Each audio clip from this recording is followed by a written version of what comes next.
Welcome to the Depth Dive. Today we're exploring the life and really the career of Lorraine Bracco. Right, an actress many will instantly recognize.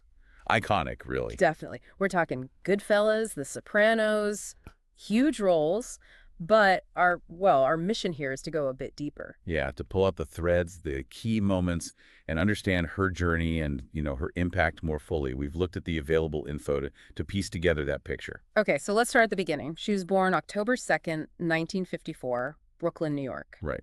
But her path into acting wasn't immediate. No, not at all. She actually started out as a model in France, interestingly enough, back in the 70s. Which is a fascinating start, makes you Yeah. wonder how that experience being in front of the camera in that way maybe informed her later work. Could be. And before the big Hollywood break, she was already acting. Yes, in the 1980s, she was in several Italian language films.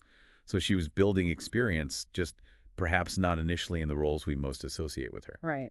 And then came the breakthrough, Goodfellas, 1990. Oh, absolutely. Karen Hill, that role was Yeah. pivotal. It really was. And the recognition followed immediately. An Academy Award nomination, Best Supporting Actress. Which was completely deserved. I mean, Oh. Karen Hill is such a crucial character in that film. She's the audience's way in, really. Yeah, you see that world through her eyes initially. Exactly. And Bracco just nails that transformation, doesn't she? From, fascinated outsider to someone completely entangled in that life. The allure, the compromise, it's all there. It really set a standard for portraying complex women, I think. Definitely. It showed her range and depth early on. And then, well, you can't talk about Lorraine Bracco without talking about Dr. Jennifer Melfi. No, you absolutely can't. The Sopranos, 1999 to 2007. Another iconic role, maybe even more so for a generation. For sure. As Tony Soprano's psychiatrist, I mean, those scenes were just foundational to the whole show. They really were. That dynamic was the show's intellectual core, wasn't it? And her performance, so controlled, so nuanced. Yeah, conveying so much with just a look or a pause. Trying to maintain that professional boundary with this incredibly dangerous yet somehow vulnerable patient. Right, that internal conflict she portrayed, grappling with the ethics, the danger, her own feelings. It was masterclass stuff. And again, critically acclaimed. Multiple Emmy and Golden Globe nominations for that role. It's worth just stepping back and listing that recognition again. An Oscar nomination, 4 Emmy nominations, 4 Golden Globe nominations, 3 Screen Actors Guild Award nominations. It's quite the list. It really speaks to the consistent quality and, well, the impact of her work over the years. And she did win a SAG Award, right? Yes, in 2008.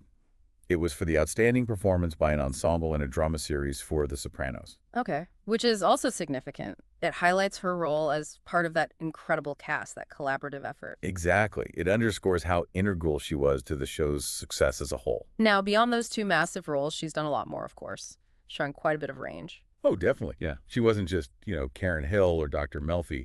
Think about films like The Basketball Diaries or Medicine Man. Very different characters, different worlds. Right, and she kept working steadily in TV, too. She was in Rizzoli and Isles for quite a while. Yes, playing the mother character there. A very different vibe again. And then something maybe a little unexpected, voice work. Yeah. Sophia the Seagull in the 2022 Pinocchio adaptation, which is, kind of a fun addition to the filmography. It shows she's open to different kinds of projects. It does, yeah, a bit of a curveball. Now, shifting gears slightly, she's also an author. That's right. She wrote a self-help book called To the Fullest.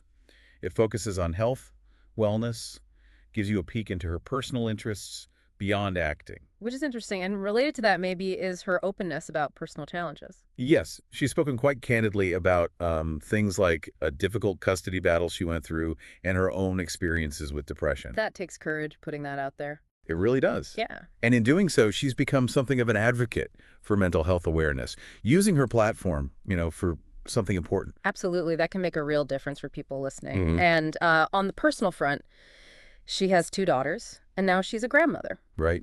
Enjoying that chapter of life, it seems. And she's also been quite open, even recently around her 70th birthday, about being open to new relationships. Yeah, talking about valuing things like humor and confidence.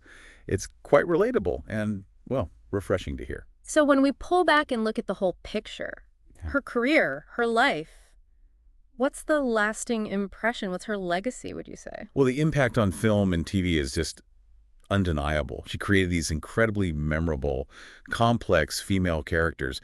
Strong, but also flawed, human? Karen Hill and Dr. Melfi, Yeah. they're still talked about, analyzed. Exactly. They've become touchstones. And it makes you ask, right, Yeah. what is it about those portrayals that still resonates so deeply today? There's something powerful there. Yeah, no question. Her performances have definitely left a mark, inspired people, and she's still very much around, still working. Which points to her resilience, I think, her adaptability to navigate the ups and downs of this industry, deal with personal stuff, and keep delivering strong work across different kinds of projects. That's impressive. It really is. A career with real substance and longevity. Absolutely. So maybe a final thought for you listening. When you consider Lorraine Bracco's journey, the modeling start, the Italian films, the iconic breakthroughs, the writing, her openness about struggles, what does her path suggest to you about navigating professional success alongside personal growth, especially in such a demanding field? Something to think about. Thanks for joining us on this deep dive.